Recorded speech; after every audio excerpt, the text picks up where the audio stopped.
Hi guys, welcome back to our channel Krishi. இன்னைக்கு நம்ம சேனல்ல post ear and nose piercing care தான் பார்க்க போறோம். வாங்க வீடியோக்குள்ள போகலாம். ஸோ நான் பார்த்தீங்கன்னா 1 month பிஃபோர் தான் வந்து நோஸ் பியர்ஸ் பண்ணியிருந்தேன். இப்போ லாஸ்ட் வீக் பார்த்தீங்கன்னா இயர் பியர்சிங் பண்ணியிருக்கேன். ஸோ இதுக்கு நான் எப்படிலாம் நான் வந்து கேர் பண்ணிக்கிறேன்ற வீடியோ தான் நான் இன்னைக்கு உங்களுக்கு சொல்ல போறேன். ஸோ ஃபர்ஸ்ட் டிப் பார்த்தீங்கன்னா உங்களுக்கு வந்து எங்க குத்திருக்கீங்களோ அங்கே வந்து உங்க பாடி வந்து அதை ஒரு ஊண்டா தான் கன்சிடர் பண்ணும். ஸோ நீங்க வந்து எப்படி நம்ம ஒரு புண்ணை வந்து டெய்லி கிளீன் பண்ணுவோமோ அதே மாதிரி இந்த ஊண்டோ நீங்க வந்து செலைன் வாட்டர் வச்சு கிளீன் பண்ணுங்க. செலைன் வாட்டர் நம்ம மெடிக்கல் ஷாப்ல வாங்கிக்கலாம். இன்கேஸ் உங்களுக்கு செலைன் வாட்டர் அவைலபிளா இல்லை அப்படின்னா நம்ம வீட்லயே வந்து சுட தண்ணி நல்லா பாயில் பண்ணிட்டு அதுல நம்ம வந்து சால்ட் ஆட் பண்ணி நம்ம சலைன் வாட்டர் வந்து ரெடி பண்ணிக்கலாம். ஸோ 1 cup வாட்டருக்கு பார்த்தீங்கன்னா 1/4 teaspoon வந்து நம்ம சால்ட் ஆட் பண்ணா சலைன் வாட்டர் நம்ம ரெடி பண்ணிக்கலாம். ஸோ சலைன் வாட்டர் சொல்யூஷன்ல கிளீன் பண்ணதுக்கு அப்புறம் பார்த்தீங்கன்னா நல்லா டிஷ்யூ பேப்பர் வச்சு ட்ரை பண்ணிடுங்க அந்த இடத்த. ஸோ ஈரத்திலே நம்ம வந்து ஆயில் விடக்கூடாது. நல்லா ட்ரை பண்ணதுக்கு அப்புறம் பார்த்தீங்கன்னா நீங்க வந்து டெய்லி வந்து ஒரு நாளைக்கு 2 or 3 times வந்து நம்ம வந்து அங்க ஆயில் விடணும். ஸோ ஆயில் எப்படி விடுறதுன்னு நான் உங்களுக்கு வந்து இந்த வீடியோட எண்ட்ல நான் வந்து சொல்றேன். ஸோ செகண்ட் ப்ரொசீஜர் என்னன்னு பாத்தீங்கன்னா ஹேண்ட்ஸ் ஆஃப். இப்போ நம்ம கையில பாத்தீங்கன்னா நிறைய பாக்டீரியாஸ் இருக்கும். ஸோ நம்ம அடிக்கடி அந்த இடத்த வந்து தொடுறதுனால பாத்தீங்கன்னா அந்த பாக்டீரியா வந்து அந்த புண்ணுல போயிட்டு உங்களுக்கு வந்து ஒரு சீழ் மாதிரியோ இல்லை அங்க ஒரு சுத்தி ஒரு லம்ப் மாதிரி கட்டி மாதிரி ஃபார்ம் ஆக சான்சஸ் இருக்கு. ஸோ உங்களுக்கு பெயின் இருந்தாலுமே அந்த இடத்த வந்து நீங்க கை வாஷ் பண்ணாம தொடாதீங்க.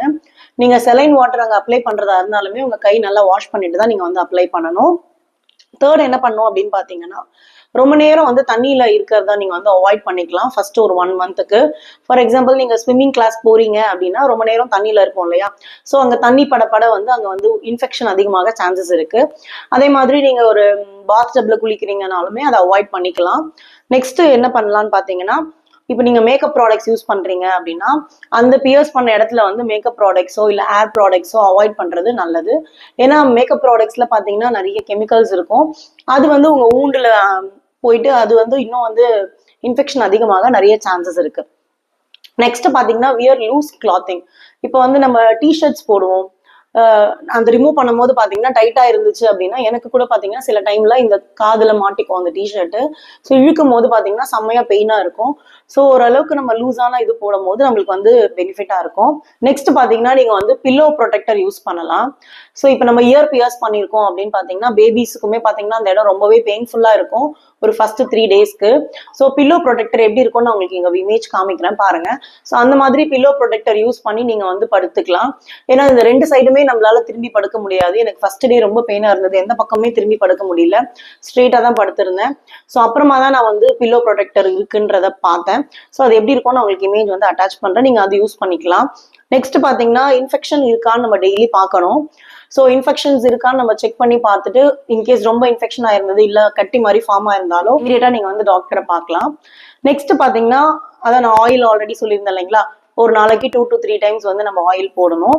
அடுத்து மெயின் திங் பாத்தீங்கன்னா ஜுவல்லரி, நியூ ஜுவல்லரி நம்ம வந்து மாத்துறதுக்கு ரொம்பவே ஆர்வமா இருக்கும்.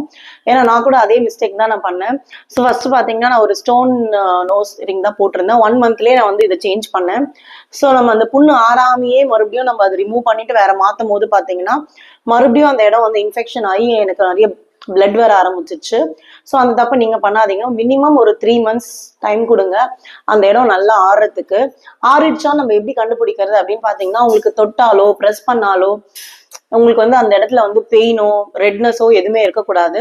ஸோ அப்போ வந்து உங்களுக்கு வந்து நல்லா ஆறிடுச்சுன்னு அர்த்தம். அந்த டைம்ல வந்து நீங்க வந்து நியூ ஜுவல்லரி வந்து சேஞ்சஸ் பண்ணிக்கலாம். ஸோ எப்படி நான் வந்து ஆயில் விடுறதுன்னு உங்களுக்கு காமிக்கிறேன். ஸோ ஒரு பவுல்ல பாத்தீங்கன்னா இந்த மாதிரி பட்ஸ் எடுத்துக்கோங்க, காட்டன் பட்ஸ். ஸோ ஒரு பவுல்ல பாத்தீங்கன்னா நம்ம வந்து பியூர் கோகனட் ஆயில் நம்ம செக்குல வாங்குவோம் இல்லைங்களா? அந்த மாதிரி கோகனட் ஆயில் எடுத்துக்கலாம்.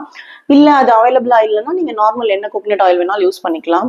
ஸோ நான் எப்பவுமே பாத்தீங்கன்னா ஒரு பட்ஸ்ல நல்லா டிப் பண்ணிப்பேன். டிப் பண்ணிட்டு இந்த மாதிரி வருது இல்லைங்களா? இந்த மாதிரி இந்த டிராப்லெட் வரும்போது நோஸ்ல பாத்தீங்கன்னா உள்ள இருந்து நல்லா ப்ரெஸ் பண்ணிக்கோங்க. உள்ள இருந்து நல்லா ப்ரெஸ் பண்ணீங்கன்னா இங்க உங்களுக்கு கேப் கிடைக்கும். ஸோ அந்த இடத்துல வந்து நீங்க வந்து ஆயில் விடலாம். ஓகேங்களா? ஸோ இந்த இடத்துல நம்ம வந்து ஆயில் அப்ளை பண்ணலாம். அதுக்கப்புறம் பாத்தீங்கன்னா உள்ளயுமே வந்து இந்த சைடு உள்ளயுமே நான் வந்து ஆயில் அப்ளை பண்ணுவேன். ஸோ 2 இடத்துலயுமே உங்களுக்கு வந்து புண்ணு வந்து ஆறும். ஸோ இந்த மாதிரி தான் நான் வந்து நோஸ்ல அப்ளை பண்ணுவேன்.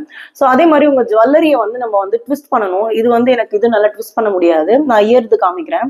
ஸோ இயர்ல எப்படி அப்ளை பண்ணுவேன் அப்படின்னு பாத்தீங்கன்னா ஜஸ்ட் இதை நல்லா ப்ரெஸ் பண்ணிட்டு ஸோ இந்த ஸ்டோன்ல படாம நம்ம எப்பவுமே வந்து ஆயில் அப்ளை பண்ணணும். ஸ்டோன்ல பட்டுச்சுன்னா ஸ்டோன் வந்து பிளாக் ஆயிடும். இந்த ஜுவல்லரி இருக்கு இல்லைங்களா, மூக்குல இப்ப நம்ம ஸ்டோன் ஜுவல்லரி போட்டிருந்தோம் அப்படின்னா இதை வந்து நம்ம உள்ள இருந்து பிரஸ் பண்ணி ட்விஸ்ட் பண்ணி விடணும். ஸோ இந்த மாதிரி ட்விஸ்ட் பண்ணும்போது கீழே எப்படியுமே புண்ணு இருந்தா அங்க ஒரு ஒரு லேயர் மாதிரி ஃபார்ம் ஆகும். ஸோ அந்த லேயர்லாம் நம்ம அடிக்கடி வந்து ரிமூவ் பண்ணிட்டே இருக்கணும். அப்பதான் உங்களுக்கு வந்து எந்த ஒரு கட்டியோ எதுவுமே வராம இருக்கும். ஸோ நம்ம மூக்கு குத்தி இருந்தாலுமே மூக்குல அந்த ஜுவல்லரியை நம்ம வந்து ட்விஸ்ட் பண்ணிட்டே இருக்கணும் டெய்லியுமே. அப்பதான் உங்களுக்கு வந்து எந்த ஒரு லம்ப்மே ஃபார்ம் ஆகாம இருக்கும். இந்த டிப்ஸ் எல்லாம் நீங்க டெய்லி ஃபாலோ பண்ணீங்க அப்படின்னா உங்க பியர்சிங் வந்து சீக்கிரமா ஹீல் ஆயிடும். ஸோ அதுக்கப்புறம் பாத்தீங்கன்னா உங்களுக்கு எந்த ஒரு இன்ஃபெக்ஷனுமே ஆகாது, பிளஸ் கட்டி மாதிரியோ லம்ப் மாதிரியோ ஃபார்ம் ஆகாது. இந்த வீடியோ உங்களுக்கு பிடிச்சிருந்ததுன்னா லைக் பண்ணுங்க, ஷேர் பண்ணுங்க, மறக்காம சப்ஸ்கிரைப் பண்ணுங்க. தேங்க்ஸ் ஃபார் வாட்சிங். பாய்.